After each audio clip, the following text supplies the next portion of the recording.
సుధాకర్. ఎక్కడ ఉంటారు? ఇక్కడ వెంకటగిరిలో. ఏం చేస్తుంటారు? నేను ఎలక్ట్రికల్ వర్క్ చేసుకుంటాను. ఓకే. ఇప్పుడు తెలంగాణలో కాంగ్రెస్ వచ్చింది అండ్ ఇప్పుడు ప్రతి ఒక్క చోట్ల ఎలక్షన్స్ ఉన్నాయి, ఎంపీ ఎలక్షన్స్, ఎమ్మెల్యే ఎలక్షన్స్. కానీ ప్రతి ఒక్కరు ఉచిత హామీలు ఇవ్వడానికి రెడీగా ఉన్నారు. మీరు దాని మీద ఏమంటారు? అది ఉచిత హామీలు అనేది వేస్ట్ భయ్యా. దాని బదులు ఏదన్నా పని చూపించి ఏదైనా ఫ్యాక్టరీలు తీసుకొచ్చి గరీబులకు ఏదన్నా ఊర్లలో అంటే ఏదో కొంచెం చాలా గరీబ్ వాళ్ళు ఉంటారు, ప్యూర్ పీపుల్ ఉంటారు, వాళ్ళకి కొంచెం హెల్ప్ చేస్తే సరిపోద్ది. ఉచిత బస్ అని పెట్టిండ్రు, కొట్లాడుకొని వస్తుండ్రు. ఇప్పుడు ఎవరైనా ఖాళీ ఎక్కడైనా పోవాలంటే ఒక 10 రూపాయలు ఇప్పుడు చూపిస్తే మనకు నెలకు ఏదైనా డైలీ పోయేటోళ్ళు, మంత్లీ శాలరీ జాబ్ చేసుకునేటోళ్ళు వాళ్ళు మహా అంటే ఒక 1000-2000 ఖర్చు అవుతుంది బస్కి. కానీ వీళ్ళు లాస్ట్లో 100 కోట్లు, లక్షల కోట్లు చూపిస్తారు, ఇది తప్పైంది అది అని. అదంతా వేస్ట్ కదా. దాని బదులు కొంచెం తక్కువ చేసి పెట్టండి. ఫ్రీ అంటుంటే మొత్తం ఊరికొస్తున్నారు, ఊర్లో బయట నుంచి కూడా వచ్చి సినిమాలు చూసి ఆనందంగా వెళ్ళిపోతున్నారు. అంత దానివల్ల ప్రాబ్లం అవుతుంది. అది ఉచితం అనేది ప్రాబ్లం. జనాలను సోమరిపోతులు చేయడం తప్పితే ఏం లేదు. పని కల్పిస్తే అందరు పని చేసుకుంటారు, హాయిగా బతుకుతారు. ఏదో ఫ్యాక్టరీలో అవి ఇవి ఏదైనా గవర్నమెంట్ నుంచి ఇవ్వాలా, కొన్ని ఎంతవరకు ఇవ్వాలో అంతవరకు ఇవ్వాలి. దానివల్ల మళ్ళీ గవర్నమెంట్ లాస్ అయిపోయింది, జనాల మీద భారం పడుతుంది. ఆయిల్ మీద పెంచుతాం, నూనె మీద పెంచుతాం, ఇది బియ్యం మీద పెంచుతాం, అన్నీ పెంచేస్తున్నారు. ఇప్పుడు 25 రూపాయలు కారం ప్యాకెట్ ఇప్పుడు 100 గ్రాములది 40 రూపాయలు అయిపోయింది.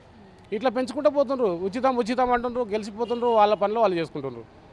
కాదు, కాంగ్రెస్ ప్రభుత్వము ఆల్రెడీ లాస్లో ఉండే, గత ప్రభుత్వం బీఆర్ఎస్ చేసిన దాని మీదకి గవర్నమెంట్ లాస్లో ఉండే అని అంటారు. కానీ తర్వాత వాళ్ళు ఇచ్చిన హామీలు మాత్రం నెరవేర్చాలని చూస్తారు. దాని మీద మీరేమంటారు? ఇప్పుడు వాళ్ళ హామీలు ఇచ్చిండ్రని జనాలు వేయలేదన్న ఓట్లు. హామీలు అందరు ఇస్తున్నారు, అదే అంటున్నారు. ఇప్పుడు హామీలు ఇస్తున్నాం, ఆ హామీల గురించి కొంతమంది వేస్తారు, అందరైతే ఓట్లు వేయలేదు.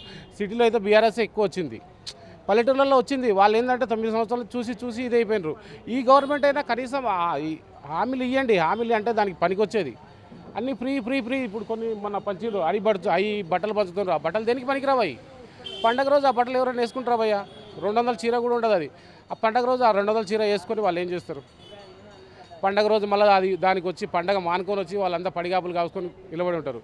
అట్లా కాకుండా జనాలకు ఏదైనా వర్క్, ఎక్కడైనా వర్క్, ఫ్యాక్టరీలు కట్టండి, అది ఇది ఏదైనా పెద్ద చేస్తే జనాలకు ఏదైనా వర్క్ దొరుకుతుంది కదా భయ్యా. హాయిగా వాళ్ళ కష్టం వాళ్ళు చేసి బతుకుతారు కదా. వీళ్ళు ఫ్రీ అంటే ఇస్తారు, తింటారు, పండుకుంటారు. ఏం లాభం? ఇండియా వెనక్కిపోతుందంటే వెనకే పోతుంది, మరి ముందుకెట్టొస్తుంది?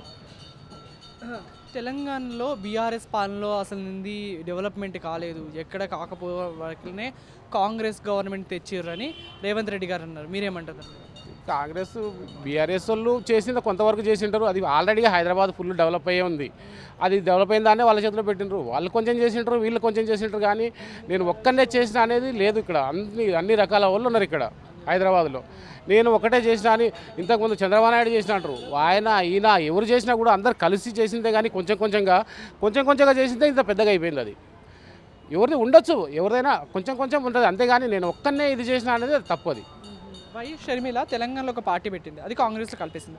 ఇప్పుడు ఆంధ్రప్రదేశ్గా కాంగ్రెస్ పార్టీ అధ్యక్షురాలిగా నిలబడ్డది. దాని మీద మీరేమంటారు? ఆమె ఇంతకుముందు పార్టీ పెట్టింది, పార్టీలో ఉంటేనే కొంచెం బాగుంటుంది. ఇప్పుడు ఇక్కడ ఏమో మళ్ళీ వాళ్ళ మీద కోపంతో, వీళ్ళ మీద కోపంతో వేరే పార్టీలోకి పెట్టింది. ఇప్పుడు మళ్ళీ కాంగ్రెస్లోకి పోయింది అంటున్నారు. ఇక వాళ్ళది మనం ఏం చెప్తాం భయ్యా? ఇప్పుడు ఆంధ్రాలో ఇచ్చేసిన రామకి, మరి అక్కడ వస్తుందా? ఆంధ్రాలో అయితే రాదు, 100% రాదు అక్కడ. ఎందుకంటే ఆల్రెడీ జగన్ ఉన్నాడు కదా, వాళ్ళ అన్నకే ఇస్తారు కానీ ఆమెకైతే ఇయ్యరు కదా.